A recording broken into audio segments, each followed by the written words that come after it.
Hoi, leuk dat je weer kijkt. Vandaag maak ik roti kip en de vulling is met aardappel, ook wel bari genoemd.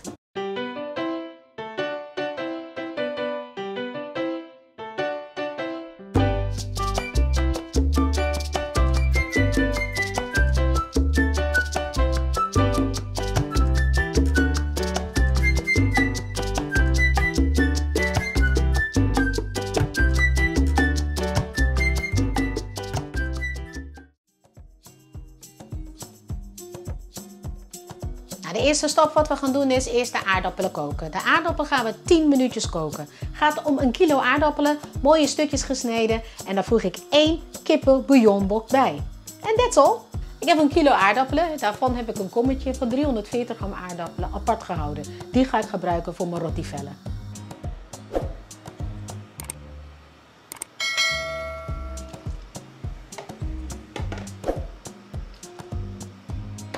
Zo, vervolgens gaan we verder met de aardappelen. Ze zijn al gekookt, lekker zacht, zodat ik ze fijn kan stampen. Want dat ga ik gebruiken voor de vulling voor mijn rotivellen.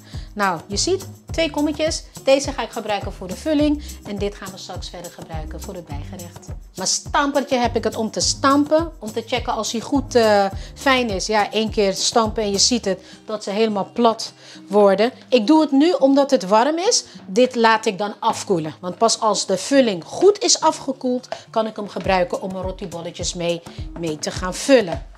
Ik heb komijn hier al staan zoals je ziet.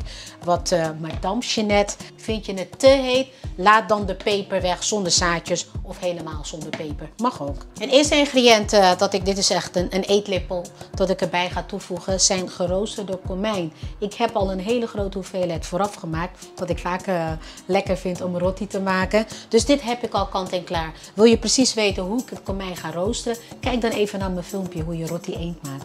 Want daar laat ik het zien. Een klein theelepeltje zout. En dan doen we ook nog lekker alle andere ingrediënten erbij. Knoflook, uitjes zitten hierin gesneden. Een halve ui en 2 teentjes knoflook en 1 madame Jeanette met zaadjes. Oeh, lekker. Gooi dat er allemaal lekker in. En meng hem maar.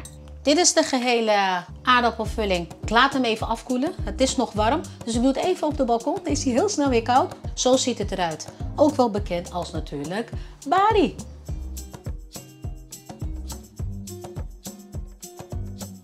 Ik heb ervoor gekozen om alles in de mixer te doen, om geen vieze handen te hebben, want dat gaat echt allemaal in je nagels zitten. Dus ja, heb je een mixer, maak daar gebruik van.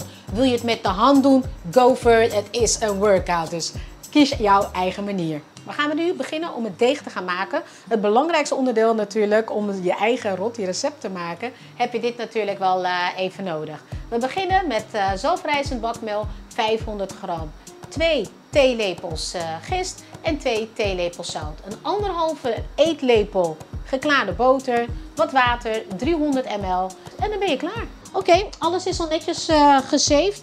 Dit kun je vooraf doen, zodat het, als het in de mixer straks gaat draaien, dat het stuiven voorkomt.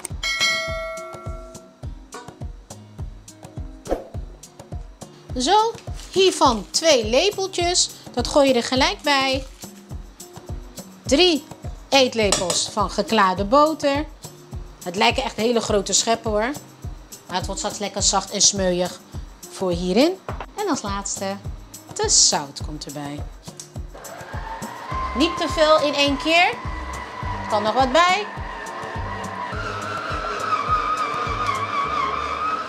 Nou, er zit alles erin.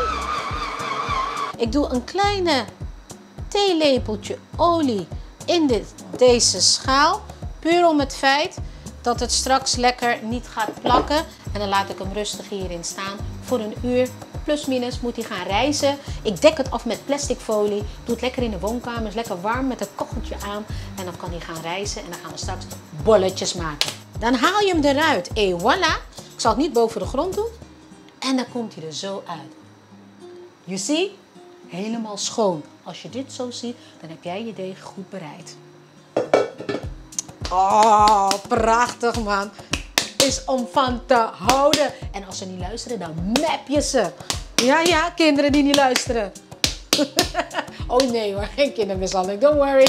Geintje. Bedankt. Gaat hij in het kommetje, de olie die ik hierin heb gedaan. Dan draai ik dit hierin mee. Ik laat het hierin zitten.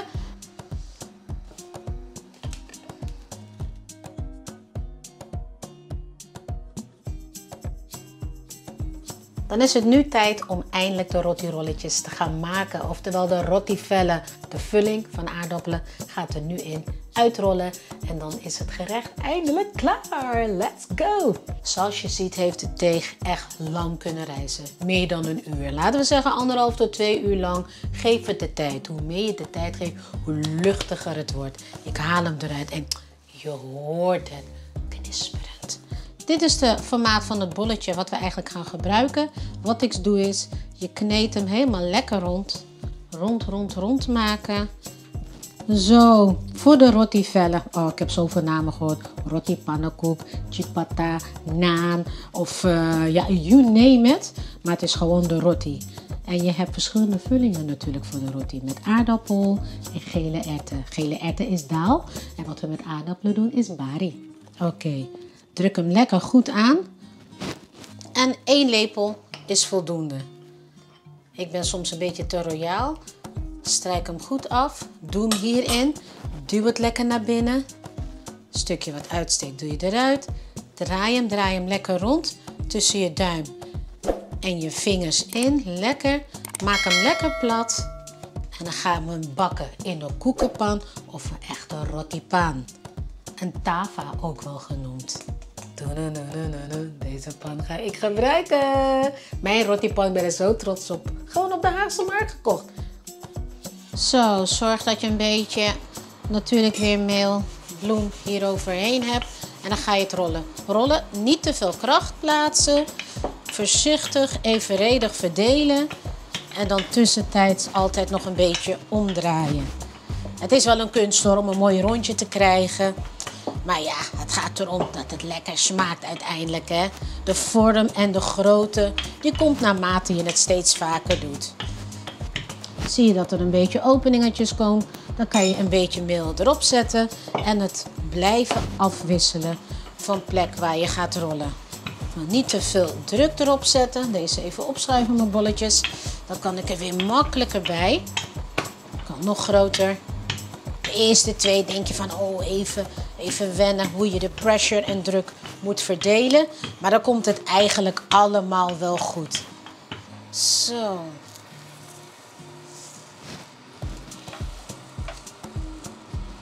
Beetje lucht erin, dat is alleen maar goed. Even kijken als ik hem al moet draaien. Ja, de pan was goed heet. Bij de eerste, ja, ze altijd even testen hoe heet die is. Voldoende olie. Het is de eerste, dat is nog vrij droog. Maar zie je dat er toch al een beetje lucht in komt.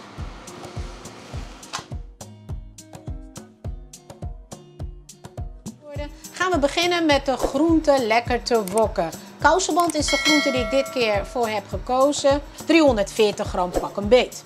Uien, knoflook, gember, dat gaat erin. Mooi, lekker fruiten. En het is natuurlijk ook zo dat je ook een andere groentesoort zou kunnen gebruiken. Hè? Ik heb er dit keer voor gekozen om kousenband te gebruiken. En wist je dat je ook diepvriesgroenten zou kunnen gebruiken? Die zijn er natuurlijk het hele jaar door te verkrijgen. Vervolgens de kousenband. 340 gram, 2 mooie bosjes. Lekker op de markt te halen. Haagse Markt is mijn favoriete markt. Klein beetje tomaten ook erbij. Je kunt ook tomatenpuree gebruiken. Ik heb dit keer voor tomaten gekozen. 1 tomaat. En als dit nou eenmaal zo lekker aan het wokken is, doe er gelijk de komkommer bij. Dat is een theelepel. Ik weet het verschil tussen masala en komkommer is vaak moeilijk te zien. Maar bij de omschrijving zie je alles weer terug. En dan kun je het nalezen, de hoeveelheden wat ik allemaal gebruikt heb. Kijk die mooie kleuren, zo mooi geel, oranje. Even proeven. Nou, meer dan genoeg, 1 Maggi blok. En ook hier weer een klein beetje masala bij. Zelfde hoeveelheid. Theelepeltje. Altijd tussentijd even blijven proeven als je de zoutgehalte goed vindt. En anders doe je ook nog een beetje smaakaroma erbij. Zo. En dan is deze eigenlijk zo klaar. En in de volgende pan gaan we natuurlijk het vlees bakken. Zo, ik doe er een klein kommetje water bij. 100 ml, niet meer. Dat het een beetje wat vocht krijgt. Even laten doorgaren. En dan kan deze pan ook van het vuur af. Als je de groenten niet al dente wil hebben, doe je even de deksel op de pan. Dan kan het nog even sneller smoren dat het lekker zacht wordt. De een vindt het heel fijn dat de groente eigenlijk heel zacht is en de ander een beetje al dente. Dus ik doe hem daar lekker ertussenin. De kousenband heeft zo 15 minuutjes gewokt. Ook met de deksel erop. En kijk voor jezelf hoe gaar je het wilt hebben. Dit is voor mij al prima. Perfect om met je eigen recept roti kip te kunnen eten. Heerlijk toch? Halen we het van het vuur, gaan we verder met het vlees.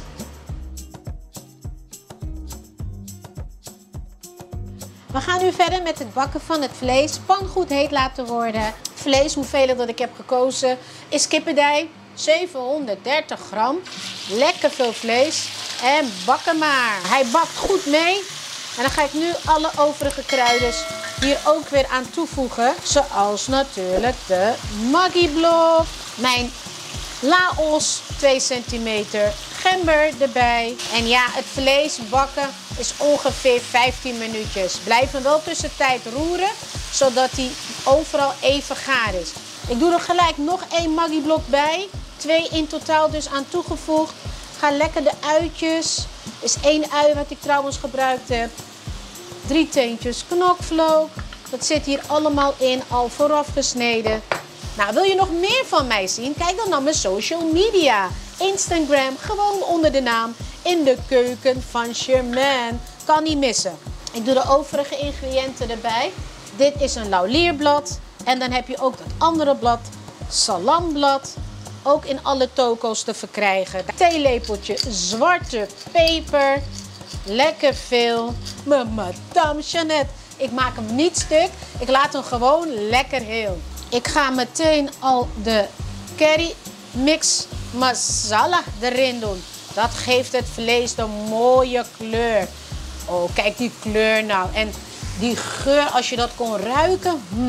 Met masala wees wel voorzichtig. Want als je er te veel van in doet, dan wordt het weer bitter, hè. Lekker een beetje suiker erbij. Bruine suiker. Theelepeltje. En dan komt de ketchup erbij. Zoete en zoute van elk 2 maal. Uno y dos. Oeps. Achterkant scheppen is een beetje lastig, hè. Wat ik trouwens ook heb gedaan, de aardappelen die ik gekookt heb, daar gooi ik straks het vocht ervan bij. Zo hoef je geen water erbij te gooien, maar gewoon waar je de aardappelen in gekookt hebt, dat voeg je erbij. Heeft ook alweer smaak. Oké, de aardappelen die ik over heb, die gooi ik er gelijk bij. En je hebt echt een grote pan nodig als je dit wilt maken, hè. Vandaar dat ik er ook voor heb gekozen om mijn groenten apart te doen. Er is ook een alternatief dat je dat alles in 1 pan kan gooien.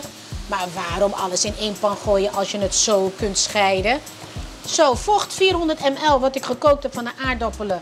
Dat strooi ik erbij. Kijk hoeveel je nodig hebt. En dat het lekker een sausje heeft. En ben je trouwens nog niet geabonneerd op mijn kanaal, wat ik me niet kan voorstellen, doe dat dan nu. Dankjewel. Vervolgens heb ik het natuurlijk tussentijd altijd blijven proeven. Doe ik er een klein beetje smaakaroma bij. Laat het geheel nog even 10 minuutjes tot 5 minuutjes max nog even goed sudderen. Dat alles mooi lekker goed is ingetrokken met alle kruiden. En dan ruik je het.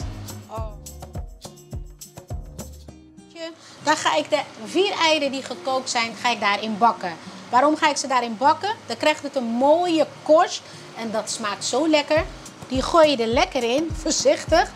Draai ze om, roeren, roeren. Mooi zo. Dat ze evenredig mooi een kleurtje krijgen. Weet je, net als de kleur als de roti, hè. Wil je nog meer recepten zien? Kijk gerust naar mijn andere recepten, hè. En laat weten wat je ervan vindt. Zo, de eieren zijn lekker mooi gebakken. Lekkere korstje, krokant zoals je wilt. En dan zet ik het op een schaal, dan is het klaar. Hoppakee. En als je ziet, het is klaar. Mijn recept voor roti. Heerlijk makkelijk. Probeer het ook en laat het me weten als het jou ook gelukt is. Nyan sweetie soso lobby. En eet het wel met je handen, hè. Waar ga ik beginnen? Met die groente of de pannenkoek. Ook wel rotivel genoemd. In ieder geval tot de volgende vlog. Ciao!